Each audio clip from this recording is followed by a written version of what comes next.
요즘 히토류라는 말 참 많이 들리죠? 최근 몇 년, 아니 사실 지난 수십 년간 히토류라는 단어는 전 세계 패권 전쟁의 중심에 있었습니다. 수많은 매체와 전문가들이 히토류의 위험성을 경고하고 관련 정보를 쏟아내고 있습니다. 대부분은 중국이 독점했다 혹은 수출을 통제한다 같은 결과만을 이야기합니다. 하지만 정작 우리가 궁금한 건 어쩌다 이 지경까지 왔느냐는 것입니다. 그래서 결과론적인 이야기가 아니라 사건의 발단부터 지금까지의 이야기를 입체적으로 정리해 보겠습니다. 구독, 좋아요, 알림 설정은 저희에게 큰 응원이 됩니다. 우리는 매 순간 첨단의 시대를 살고 그 발전 속도는 점점 빨라져만 가고 있습니다. 손안의 스마트폰이 슈퍼컴퓨터의 성능을 내고 전기차가 소음 없이 도로를 질주하며 보이지 않는 곳에서 미사일이 수천 킬로미터 밖에 표적을 정확히 타격합니다. 이 모든 기적의 이면에는 원소 주기율표 끝자락에 위치한 17개의 낯선 이름들이 존재합니다. 란탄, 네오디뮴, 테르뷴, 그리고 디스프로슘. 전 세계는 이것을 히토류라고 부릅니다. 히토류는 흔히 산업의 비타민으로 불립니다. 하지만 최근 국제 정치 무대에서는 이 용어보다 훨씬 더 묵직한 표현이 등장했습니다. 바로 첨단 산업의 쌀 혹은 현대판 석유로 불립니다. 쌀이 생존을 위한 필수 식량이듯 히토류는 첨단 산업의 생존을 결정짓는 필수 자원이라는 뜻입니다. 실제로 미 국방부 보고서에 따르면 F-35 스텔스 전투기 한 대를 제작하는 데에만 약 417kg의 히토류가 들어갑니다. 버지니아급 핵잠수함 한 척에는 무려 4톤 이상의 히토류가 투입되죠. 이 원소들이 없다면 첨단 무기는 그저 값비싼 쇳덩이일 뿐입니다. 여기서 우리는 히토류의 역설이라는 개념을 이해해야 합니다. 많은 이들이 히토류가 금이나 다이아몬드처럼 매장량이 극히 적어 희귀한이라는 레어로 불린다고 생각합니다. 하지만 사실은 정반대입니다. 미국 지질조사국 USGS의 데이터를 보면은 히토류 중 일부는 구리보다 흔하며 납보다 많이 매장되어 있습니다. 진짜 문제는 추출과 정제입니다. 히토류는 광물 속에 아주 미세한 농도로 흩어져 있어 이를 경제성 있게 뽑아내고 99.999%의 순도로 정제하는 과정이 지독하게 어렵습니다. 그 지독한 과정과 독점적 기술력이 이 원소들에게 희귀함이라는 단어를 부여한 것입니다. 히토류는 크게 두 가지로 나뉩니다. 비교적 흔하고 TV나 연마제 등에 쓰이는 경히토류와 정제가 훨씬 까다롭고 첨단 무기와 전기차 모터의 필수적인 중히토류입니다. 특히 중히토류는 매장량 자체가 적을 뿐 아니라 환경 파괴 위험이 극심하여 이를 통제하는 국가가 지구 전체의 첨단 공급망을 지배하게 됩니다.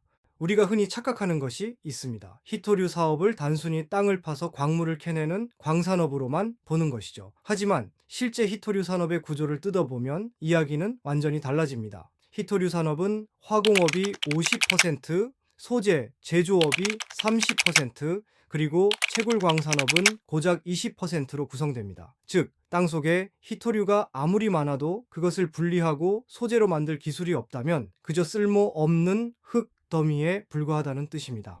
이제 이 작은 원소들이 어떻게 세계 패권의 가장 날카로운 검이 되었는지 그 이야기의 시작을 알아보겠습니다.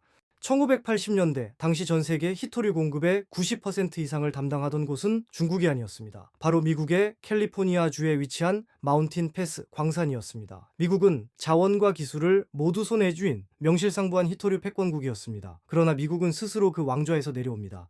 가장 큰 이유는 환경이었습니다. 히토류 1톤을 정제하기 위해서는 약 2,000톤의 독성 폐수가 발생합니다. 이 안에는 황산뿐만 아니라 토륨과 우라늄 같은 방사성 찌꺼기가 섞여 있습니다. 1990년대 미국 클린턴 행정부는 환경 규제를 대폭 강화했습니다. 마운틴 패스 광산에서 방사성 폐수 유출 사고가 연이어 터지자 미국 사회는 이 더러운 산업을 외면하기 시작했습니다.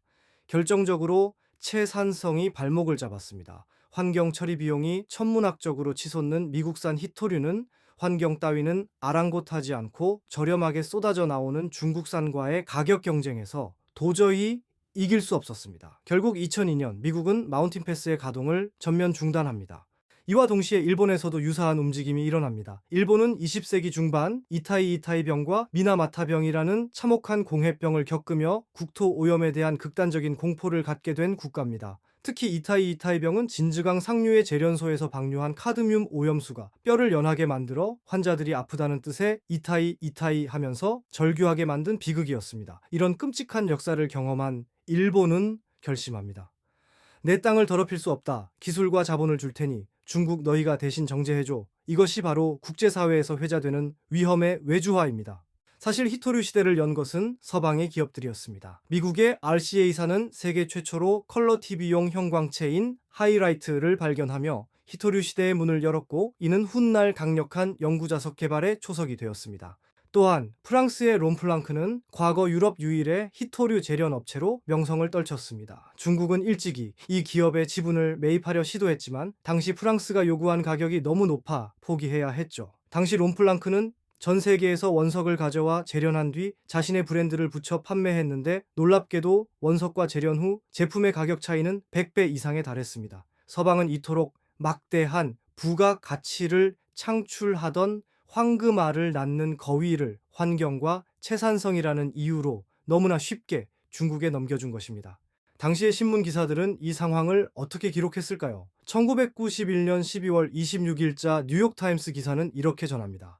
미국 광물 산업의 쇠퇴는 환경 보호의 승리처럼 보이지만 국가 안보에 커다란 구멍을 뚫고 있다. 이 예언은 정확했습니다. 서방 국가들이 도덕적 명분과 값싼 가격이라는 달콤한 과실에 취해 전문가들을 내쫓고 학과를 폐쇄할 때, 중국은 서방이 버린 그 더러운 흙 속에 30년 뒤에 패권을 심고 있었습니다. 그들은 알고 있었던 것입니다. 환경을 지키는 자가 아니라 오염을 감수하는 자가 미래의 자원을 지배한다는 냉혹한 진리를 말입니다. 중국의 히토류 전략을 이해하려면 1992년 1월 덩샤오핑의 남순 강화 당시 했던 말을 반드시 기억해야 합니다. 중동에 석유가 있다면 중국에는 히토류가 있다. 이 한마디는 이후 중국 국가 전략의 나침반이 되었습니다. 중국은 유대인들이 다이아몬드와 황금 시장을 장악한 방식과 소름 끼치도록 닮은 3단계 전략을 가동합니다. 1단계, 가격 파괴를 통한 경쟁자 섬멸. 중국 정부는 막대한 보조금을 지급해 히토류를 원가 이하의 헐값에 전 세계에 뿌렸습니다. 미국과 호주의 광산들이 도저히 가격을 맞출 수 없다며 파산하고 문을 닫을 때까지 중국은 손해를 감수하며 기다렸습니다. 2단계는 진입장벽 구축. 전 세계 공급망이 중국의 90% 이상 의존하게 되자 중국은 가격을 무기로 삼았습니다. 해외에서 새로운 광산을 개발하려 하면 즉시 가격을 더 낮춰 투자를 무력화시켰고, 상대가 굴복하면 다시 가격을 올려 이익을 챙겼습니다. 마지막 3단계는 오늘날의 족쇄가 된 기술의 요새화. 여기서 우리가 꼭 알아야 할 인물이 있습니다. 바로 중국 히토류의 아버지라 불리는 쉬광셴 박사입니다. 1970년대까지 히토류 분리는 프랑스와 미국의 전유물이었습니다. 당시 원소를 하나하나 분리하려면 수천 번의 수동 실험을 거쳐야 했고, 공정을 하나 짜는 데만 1년 이상이 걸렸습니다.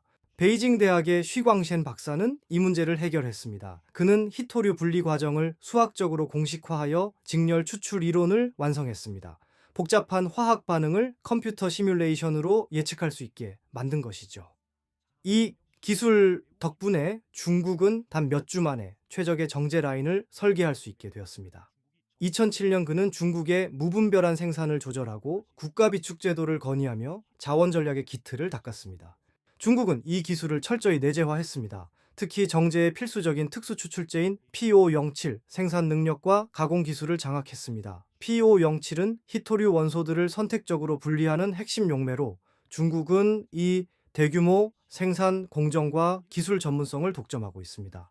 이제 전 세계는 기괴한 현실에 직면했습니다. 원석은 미국에서 캐더라도 이를 실제 부품으로 만드는 정제 기술과 추출제는 오직 중국만이 보유하고 있는 것입니다. 중국은 단순히 흙을 파는 나라가 아니라 그 흙을 금으로 바꾸는 독점적 연금술사가 되었습니다. 중국의 승리는 우연이 아닙니다. 히토류 산업은 먼저 화학과 화공 기술로 원소를 분리분류한 뒤 소재공학을 통해 실제 제품을 제조하는 일련의 정밀한 과정을 거칩니다. 이는 단발성 투자로 이루어지는 게 아닙니다. 대학과 연구소에서 학생이 석사, 박사를 거쳐 교수가 되기까지 수십 년에 걸친 연구 구조와 인적 생태계가 뒷받침되어야 합니다. 과거 일본의 히타치 금속이나 시네츠 화학 같은 기업들은 세계 최고의 히토류 소재 기술을 보유하고 있었습니다. 하지만 중국은 서방이 연구를 중단한 사이 수만 명의 엔지니어를 육성하며 이들의 기술을 모두 추월해버렸습니다. 이제 원석은 미국에서 캐더라도 이를 실제 부품으로 만드는 정제 기술과 추출제는 오직 중국만이 보유한 독점 요새가 완성된 것입니다. 매복의 시대가 끝나자 중국은 본격적으로 발톱을 드러냈습니다. 그 신호탄은 2010년 센카쿠 열도 분쟁, 당시 일본에 가한 히토류 수출 중단 조치였습니다. 당시 일본의 첨단 공장들이 멈춰서는 것을 본 전 세계는 경악했습니다. 그리고 2024년과 2025년 중국은 더 정교한 법적, 기술적 무기를 꺼내 들었습니다. 최근 중국은 히토류 관리 조례를 제정하여 히토류를 국가 소유로 명시하고 채굴부터 수출까지 전 주기 관리 체계를 법제화했습니다. 특히 2025년 10월 9일 중국 상무부는 자석류 등 히토류 관련 기술에 대한 수출 통제를 한층 강화했습니다. 통제 품목에는 히토류 채굴, 재련뿐만 아니라 고성능 모터의 원료가 되는 사마륨 코발트, 너디뮴 자석 제조 기술까지 포함되었습니다. 이제 관련 기술을 수출하거나 해외 기업을 지원할 때 중국 당국의 허가를 받아야 합니다. 이는 단순히 양을 줄이는 수준을 넘어 누가 이 자원을 쓰는지 끝까지 추적하고 감시하겠다는 뜻입니다. 미국은 IRA, 인플레이션 감축법을 통해 중국 없는 공급망을 외치고 있습니다. 하지만 현실은 냉혹합니다. 히토류 산업은 광업이 20%, 화공업이 50%, 제조업이 30%인 복합산업입니다. 광산은 다시 열 수 있지만 지난 30년간 사라진 화학 엔지니어들과 숙련된 노동자들을 하루아침에 되살릴 수는 없습니다. 여기에 다시 채산성이라는 지독한 굴레가 작동합니다. 중국은 해외 공급망이 경제성을 갖추려 하면 가격을 낮춰버립니다. 새로 지은 미국 공장이 수익을 내지 못하고 주저앉게 만드는 전략입니다. 2024년과 2025년에 걸쳐 단행된 추가 조치들은 원료 수출을 제한하는 동시에 자국 내 연구자석 제조 등 다운스트림 산업을 육성하는 데 초점이 맞춰져 있습니다. 결국 미국 마운틴 패스에서 사상 최대 생산량을 기록하며 캐낸 흙조차 정제 기술이 없어 중국으로 건너가 정제된 뒤 다시 미국으로 돌아와야 하는 현실은 여전히 반복되고 있습니다. 시청자 여러분, 히토류 잔혹사는 우리에게 냉정한 교훈을 줍니다. 환경을 지키기 위해 핵심 산업을 포기하는 것은 결국 다른 나라의 환경 오염에 기대어 안보를 구걸하는 행위라는 사실입니다. 일본의 트라우마와 미국의 방심이 결합한 틈을 타 중국은 인내하며 30년을 기다렸습니다. 그렇다면 한국은 어디로 가야 할까요? 우리는 중국의 자원 무기화에 머리를 숙여야 할지 아니면 승산 없는 대립에 동참해야 할지 전문가들은 제3의 길을 제시합니다. 바로 기술의 초격차입니다. 중국이 정제 기술을 독점했다면 우리는 그 히토류를 아예 쓰지 않거나 극소량만 쓰는 저히토류 대체 기술에서 승부를 걸어야 합니다. 또한 환경 오염을 최소화하면서도 고순도를 뽑아내는 차세대 클린 재련 기술과 중국조차 탐내는 폐히토류 리사이클링 공법을 선점해야 합니다. 국제 외교 무대에는 영원한 우방도, 영원한 적도 없습니다. 오직 영원한 이익과 그것을 지키기 위한 힘이 있을 뿐입니다. 30년 전의 안일함이 오늘의 족쇄가 되었다면 오늘의 처절한 연구와 투자는 30년 뒤 우리 후손들에게 자원 독립이라는 자유를 선물할 것입니다. 기술 없는 안보는 구걸입니다. 그리고 힘이 없는 국가는 거대 국가들의 수싸움 속에 가장 먼저 소모되는 말일 뿐입니다. 우리는 이 흙의 전쟁에서 어떤 패를 쥐고 있습니까? 오늘의 이 질문이 우리 산업의 내일을 고민하는 시작점이 되길 바랍니다.